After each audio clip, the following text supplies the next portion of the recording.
second chapter of the Bhagavad Gita,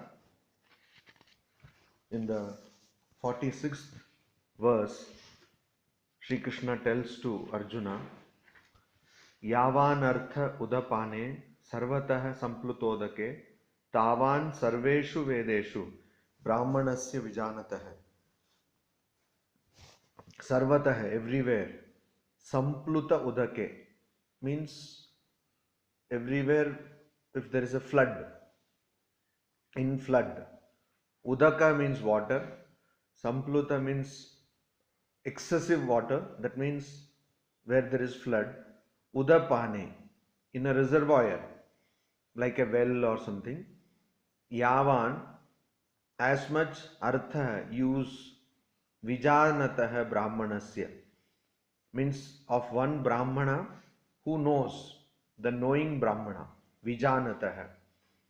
Sarveshu, in all vedeshu, Vedas, tavan, so much use. So, for a person who has known vijanatah, who has known the ultimate reality, a person who has known the ultimate reality, that only Brahman is, only Atman is, or only the ultimate reality exists, nothing else exists. And whatever we see in this universe is nothing but God, is nothing but the ultimate reality. For a person who has realized this, for that person, it is like if there is flood everywhere and there is water in well or in a pond or in a lake, in some kind of reservoir, what difference does it make? Does it make any difference? If there is flood everywhere and suppose there is a pond, so that pond also is flooded. So there is no difference between the pond and the flood water. Everything has become one. Everything has become one.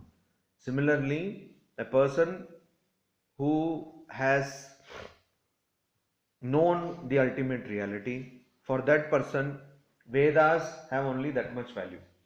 For a person who has not known the ultimate reality, Vedas or scriptures, one has to study to understand about the ultimate reality, to know about the ultimate reality. But for a person who has already known the ultimate reality, there is no extra use for the Vedas. There is no extra use for the Vedas. So what does it mean? Does it mean that Vedas are of no use? No, it does not mean that. It does not mean that. What does it mean? If Vedas are of use, but for people who have not known Brahman, or who have not known the ultimate reality, who have not known God. For them, Vedas or scriptures have value. But a person who has known God, for that person, there is no value of Vedas.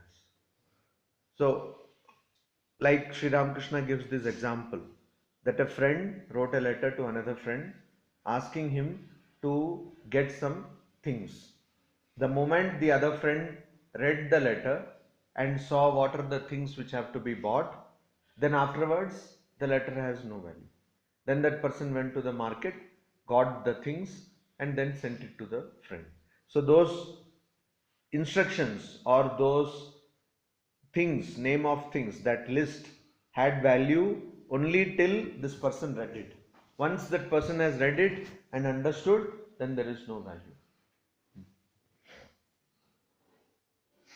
So a person who understands the ultimate reality, that everything is ultimate reality, for that person there is no special value for Vedas. Or there is also not special value for pilgrimage. There is also no special value for a particular lecture, etc. So most probably people who have not come to this class have already understood the ultimate reality.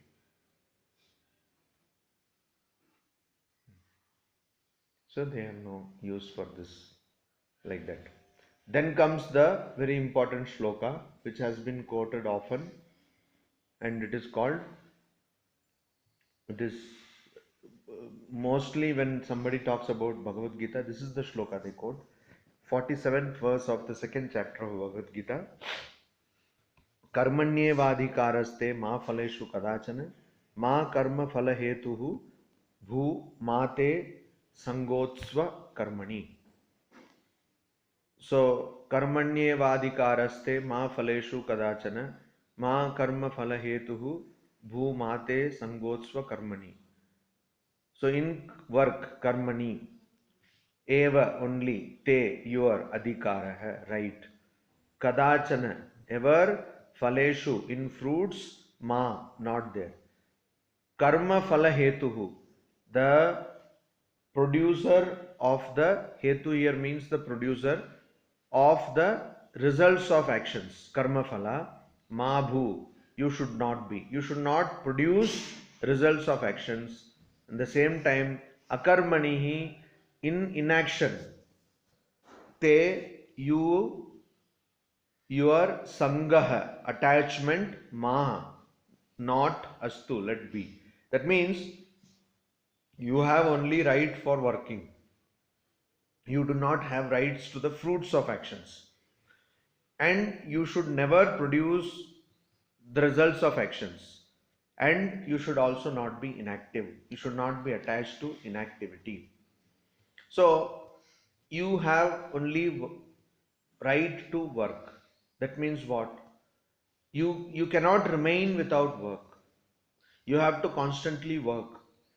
It is not possible for you to remain without work. Swamiji says that even breathing, etc. is work. So, you cannot remain without work. Even thinking is work. You can never remain without work. You have to remain always engaged in action. And that is why Sri Krishna says you have right only to work, because that is what you can do. You cannot be without action. So there is no other way but to act.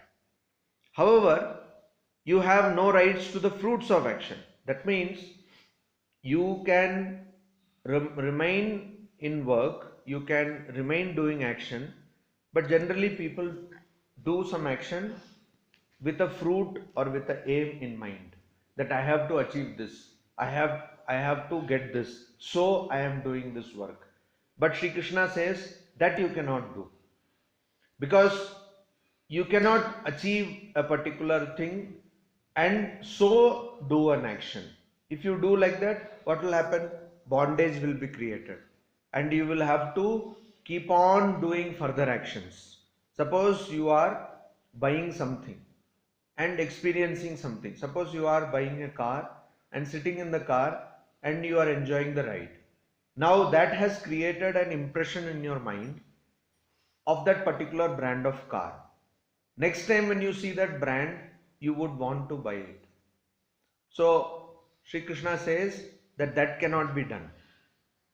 And so one has to be not at all having any rights to the fruits of actions. That means a person should not think about the fruits of actions. Why? Then he says you don't have to be, you should not be the producer of the fruits of action. That means you should not produce any results of the action. When can you not produce results? Only when you perform actions selflessly. When you perform actions selflessly, then no results will be produced. When you perform actions without any desire, no results will be produced. When you perform actions without the idea that you are the doer or you are the experiencer, no results will be produced. So that is what is being told by Sri Krishna, that you have to do the actions without having any idea about the results of action, without having any attachment to the results of action. And also you should not then produce any further results of actions. So you eat mango, but next time you should not feel like eating mango. How will that happen? Only when you have no desire to eat mango. When you are eating something, you don't eat because you have the desire to eat, but you eat just because you are eating. Similarly, Let there be no attachment. So if somebody is told this, then that person may say, okay, so let me not do any action. Okay, so I should not be attached to the fruits of actions, so let me not do any actions. What is the necessity to do action? That may be a argument, or that may be a logic somebody may have. So for that Sri Krishna says that you should not have sangha, attachment to akarmani. So in inaction you should not have attachment. You should not be attached to inaction. Why is that? If you are attached to inaction, then whatever impressions of actions you did in the past, whatever results of actions you did in the past, they would not be exhausted, they would not be completed. So say one day you got the understanding that you are not the doer, you are not the experiencer, but before that you have been doing actions. So those actions will not bring results of those actions will not be exhausted if you don't do further actions. So that you should not do with an attachment, but at the same time you have to act, because the past actions or results or effects of past actions have to be worked out. So that is why Sri Krishna is saying you cannot be inactive. You have to work. So karma here is used in two senses. One is action and another one is the effect of action, or what is called sanskara, or the tendencies which one acquires because of doing actions in the past. So you are experiencing something that will leave an impression on your mind, and so that impression is called samskara. You read a book, that will leave an impression on your mind. You watch a movie, that will leave an impression on your mind, and that impression is called samskara. Now this is very important, that one performs actions without attaching oneself to the results.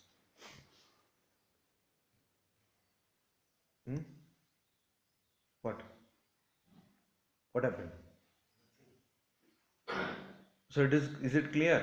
Yeah, it is clear. And then? We should work and we should not think about the result. So, no, clear means do you do like that? Sometimes. Sometimes. Why not always?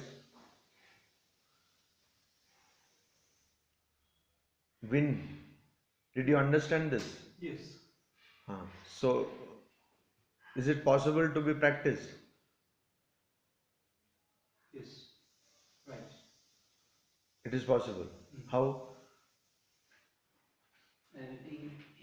I say Chinese old book named Zhuangzi, Taoism. It's like the parable for shoot a arrow. Shoot an arrow. If you shoot an arrow, you only shoot an arrow. The arrow is very accurate. If you think of and if this arrow ever prize and something you know right, then you not accurate. This I think this common not result. Think about.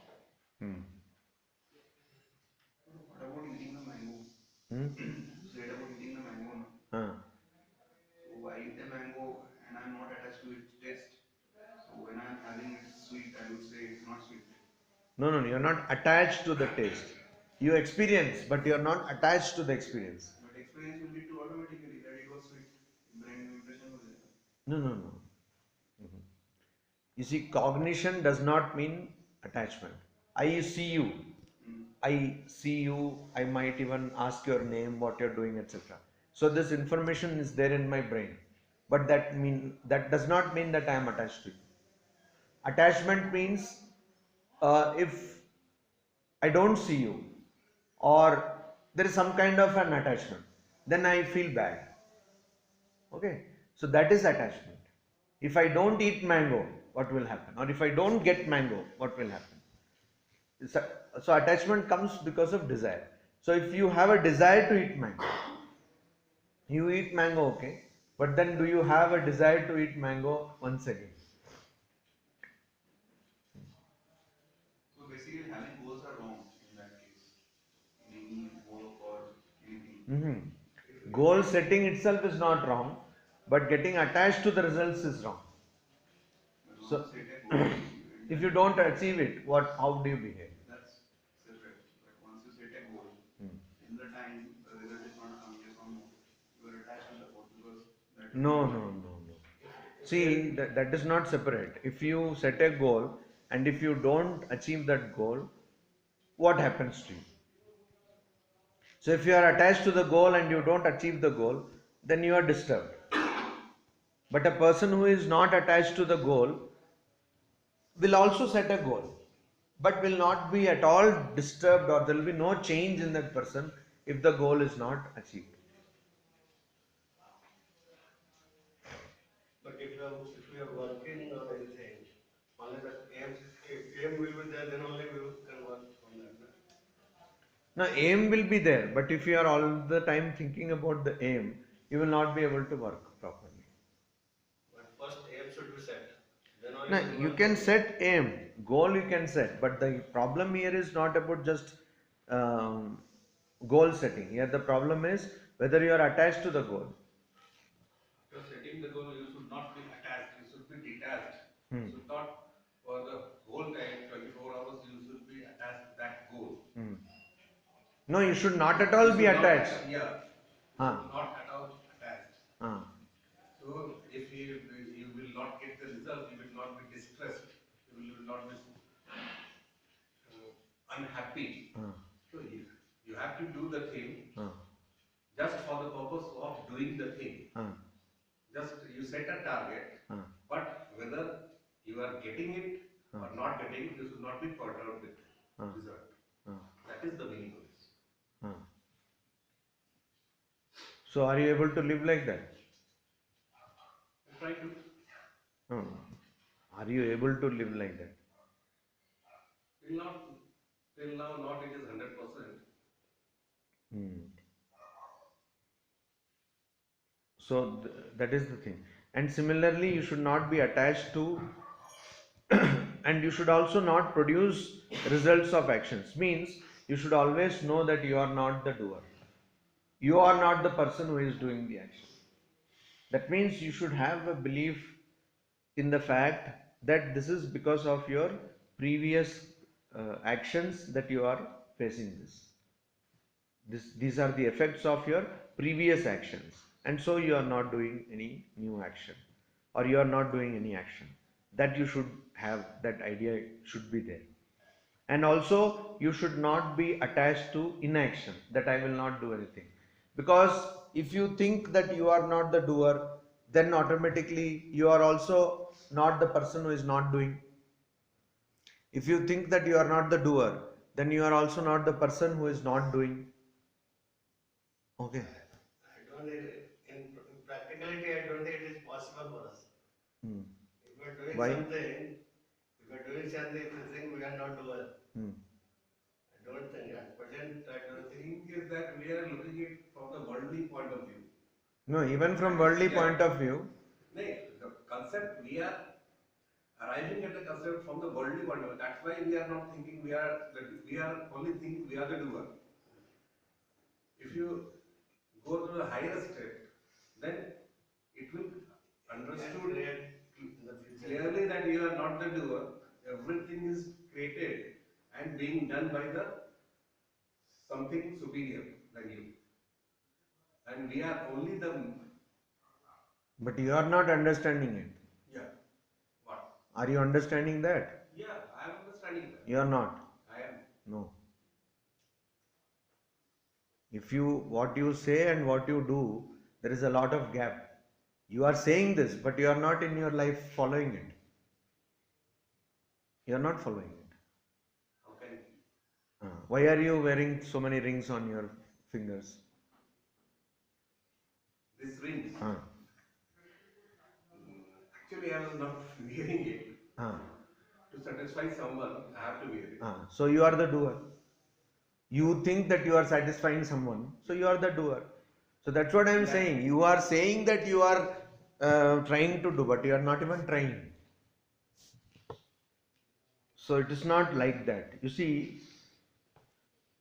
you can definitely practice. Even in your practical life, you can practice. If you know that you are not the doer, you will not be affected by anything which is happening in your surroundings. You will not be affected by anything which is happening in your surroundings, and you will become a better worker. It is possible to do that. What do you do? What do you do as a profession?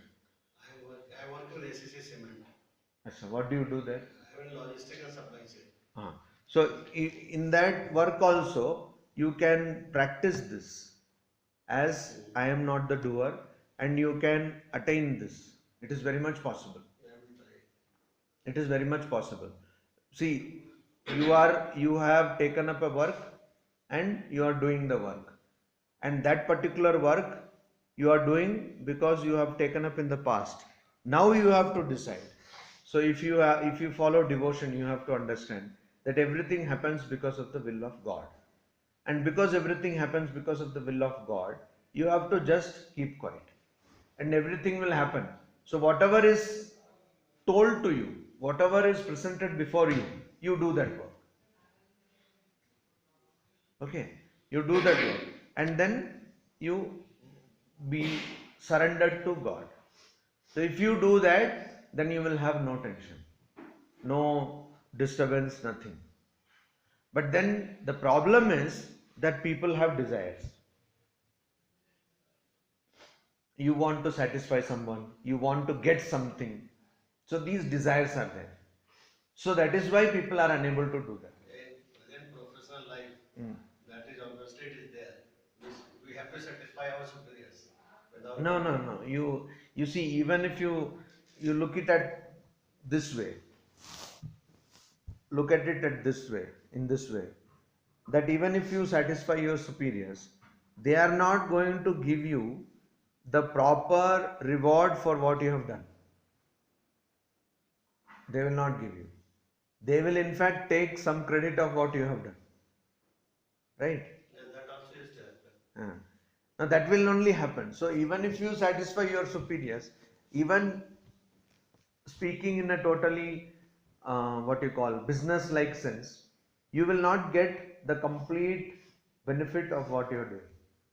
So satisfying your superior is, and if the superior has some point in time where he has to decide whether superior's job will be kept or your job will be kept, the superior will immediately decide that you will fire you and save his job. So even if you are trying to satisfy the superior, that is not going to bring any benefit to you, even materially. So there is no point. The point is that why are you trying to satisfy others? Why don't you try to satisfy yourself? So if you try to satisfy your spouse, say your wife, she will never be satisfied. Or if a wife, so if the wife is trying to satisfy you, you will also never be satisfied. Nahi hota na satisfied kabhi. So either way, it will not be. If you try to satisfy your children, they will also not be satisfied. So this satisfying others will never take place. So you have to first satisfy yourself. And if you satisfy yourself, then you are most content. So this whole idea of not producing an action or not producing the result of an action, effect of an action, is that you should not have desires. Desires cause all suffering. The more you desire, the more you will suffer. Okay, so if you have desires, there is no limit of desires. But still you desire. Because you don't have faith in God. That is the problem. If you had faith in God, you would not have desired so much. Or even little desire would have also not come. Om Shanti Shanti Shanti Hari Om Tat Sat.